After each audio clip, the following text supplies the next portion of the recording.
44 ans. J'ai commencé la peinture par le tag et le graffiti quand j'avais 14 ans à peu près, dans la ville de Lille. Après, j'ai pas mal bougé en France et déménagé. J'ai toujours continué à peindre. La conception artistique a commencé à m'interroger il y a une vingtaine d'années. J'ai eu la chance de rentrer très vite dans des galeries qui ont présenté mon travail à l'époque, très figuratif aussi sur toile, qui n'avait rien à voir avec le graffiti ou le street art ou les arts urbains. Et actuellement, j'ai une très grosse pratique de peinture en atelier. Je participe à pas mal d'expositions, que ce soit en galerie, centre d'art contemporain ou des endroits où on m'invite. Et à côté de ça, je suis revenu du coup dans la rue avec mon travail de peintre pour réaliser des fresques de ce type-là. Concernant tout le processus de créativité et la création en fait, de la fresque d'un point de vue technique, c'est important de souligner que j'ai été secondé par Monsieur Hobbs, qui m'a donné vraiment un coup de main important. Du coup, on a appris à conduire une nacelle, ce qui n'est pas toujours évident. Après, il y a tout un processus du coup, de mise à l'échelle de ma maquette. Donc pour ça, moi, j'ai fait le choix de travailler sans rétroprojecteur pour garder une patte. Donc j'ai fait un quadrillage. Ça me permet au carré de mettre à l'échelle la fresque. Ça représente une journée de travail. Après le quadrillage, je réalise mon esquisse. Cette esquisse, c'est encore une autre journée de travail. Et après, la mise en peinture. Donc je commence par le fond, techniquement, et mon sujet final en dernier. Tout ça a pris 7 jours. La dimension monochrome, c'est quelque chose que je travaille sur mes toiles en atelier régulièrement.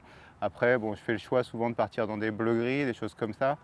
Là, je voulais un rose un peu punk, un peu quelque chose de rafraîchissant, sans pour autant tomber dans le côté rose petite fille, mais c'était vraiment plus quelque chose ouais, de punk, qui ramenait un peps en fait dans le quartier. Et du coup, partir sur ces violets, roses, sachant que le violet est une couleur que j'utilise énormément.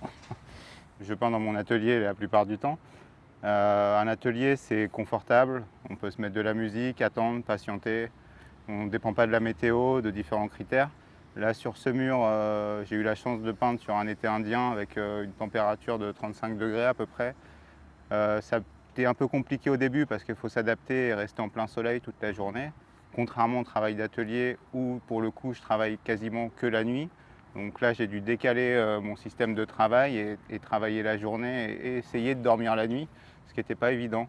Après, sur le contexte de cette fresque-là, ce qui m'intéressait, c'était de travailler autour des informations que j'avais pu glaner dans le quartier et qu'Olivier avait pu me donner. Et du coup, le fait de savoir qu'il y avait un ancien abattoir, le fait qu'il y ait une proximité d'une crèche. Après, c'est un quartier, donc dans beaucoup de quartiers, les droits des femmes, des fois, sont remis en question, c'est pas toujours évident.